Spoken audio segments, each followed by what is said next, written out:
As the Israel-Hamas conflict continues with no end in sight, the Norwegian Refugee Council is warning that attempts by Israel to deport and displace Palestinians could constitute a breach of international law. So far, over 20,000 people have been reportedly killed, while hundreds have been displaced as they flee for safety. To tell us more, we are now joined by Ahmed Bayram from the Norwegian Refugee Council. Ahmed, thank you so much for joining us this morning.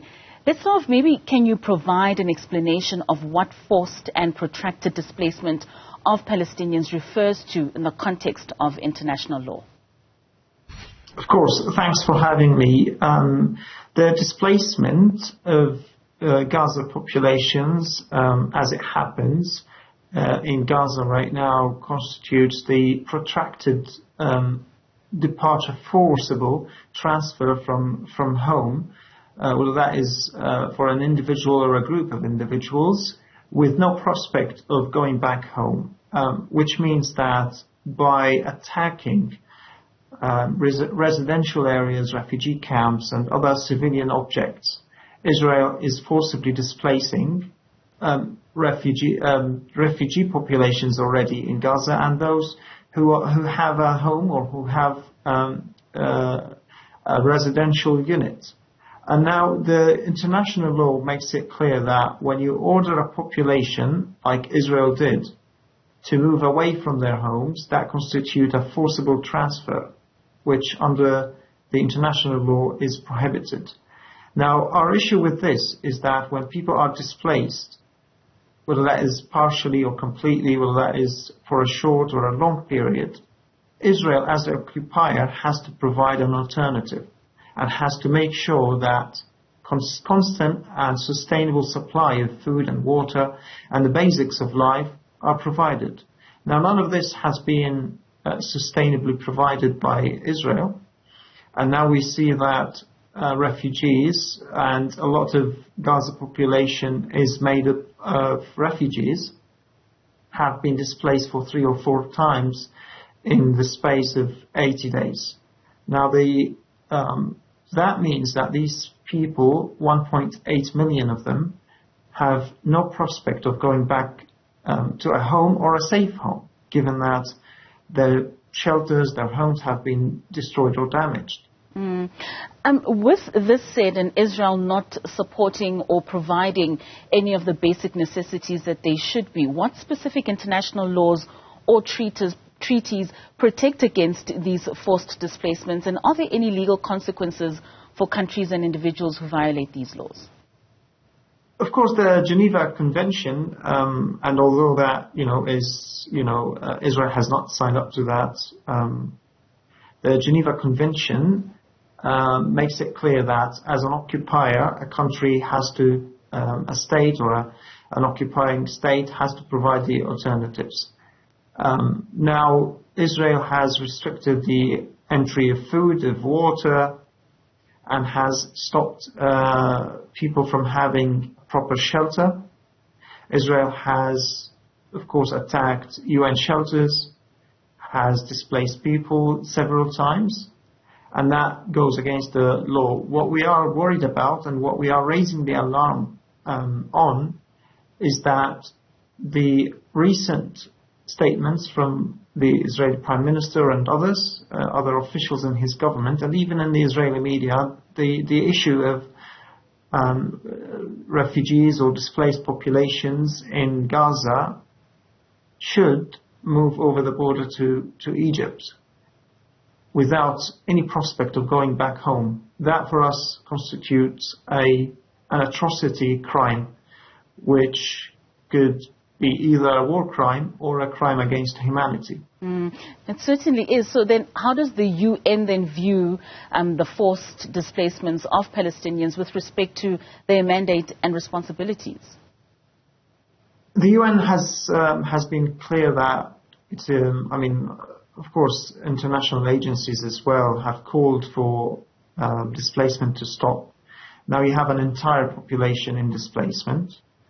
And of course, the numbers are increasing. Don't forget, displacement doesn't mean displacement for just once, it means several times.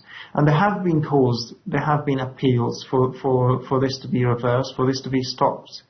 But we haven't seen that. And of course, with the military operations on the ground, from the sea, from the air, makes it almost impossible for people to restore any sense of normalcy or go back to their homes. I mean, many people have left with nothing on them, but their pajamas and probably whatever you can grab from your home before it gets destroyed.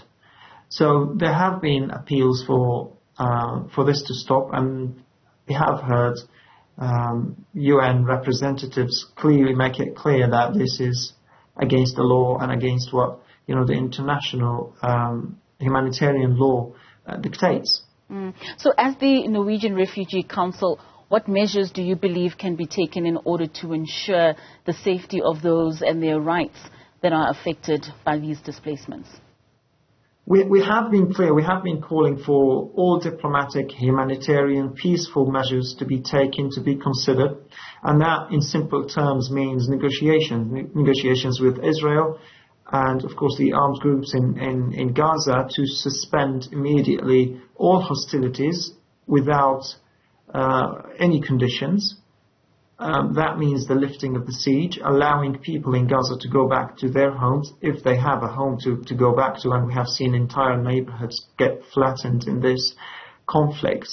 And of course, most importantly, is to care for the children and for their families who have sustained heavy losses. I mean, we had scores of people of the same family, extended family, get killed. A few survivors who will live with these scars for life. We need these people to be taken care of immediately, and that means physical and mental support for these people. And of course, I mean, even the day after, and we speak about the day after, when this all ends, hopefully sooner than later, we will be left with a catastrophe. And don't forget, there's not as much media, for example, in northern Gaza as there should be. So the day after will reveal some horrific stories of populations who will need support, not just for weeks or months, but probably for years to come.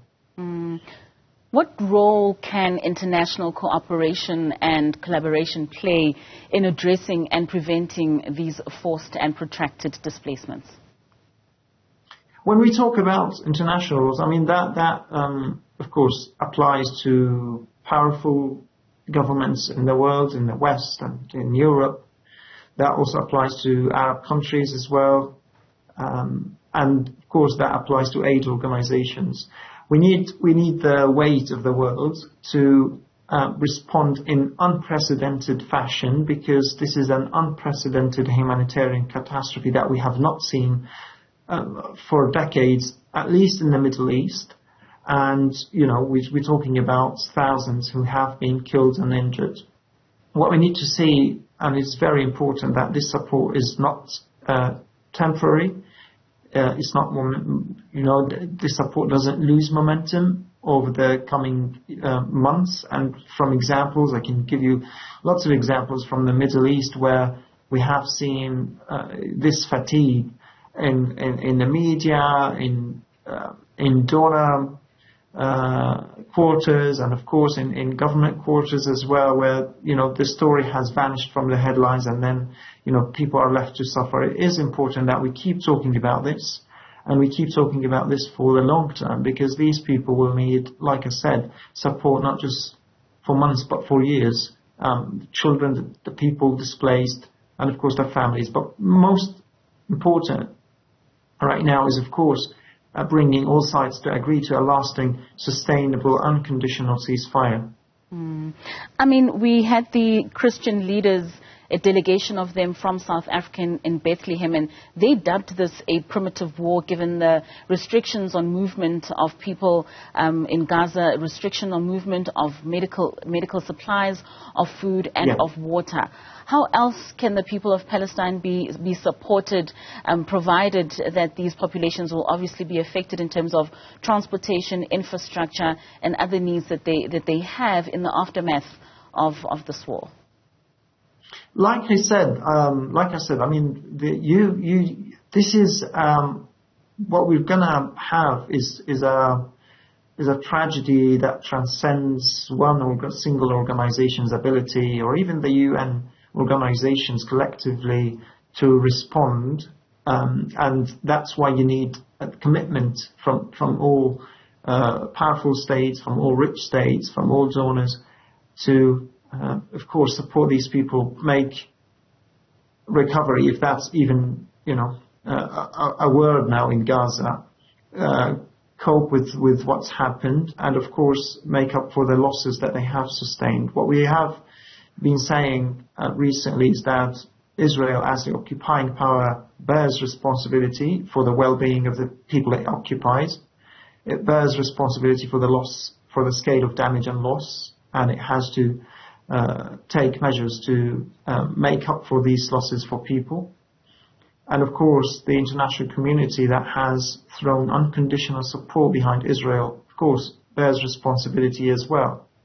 And in our aid organizational work, we do support people to go back to a home and children to cope with their traumas. But I have to admit, we are in front of a scenario that we probably have never experienced ourselves. I mean, the scale, the magnitude, the size of this catastrophe really has not been seen, and we haven't seen it condensed into 8 days in the way it has in Gaza. And of course, it's going to be a test for everybody's humanity, whether that is, big states, powerful states, or aid organizations. So we need the generosity of the world to be thrown behind this, and we have been inspired by the support for people, for vulnerable groups in Gaza, and we need to keep that momentum. Most certainly, we need to rally up as an international community behind what is happening in Gaza. Thank you so much for your time. That was Ahmed Bayram from the Norwegian Refugee Council speaking to us there about the possible catastrophe in terms of the displacement of Palestinians should this war continue.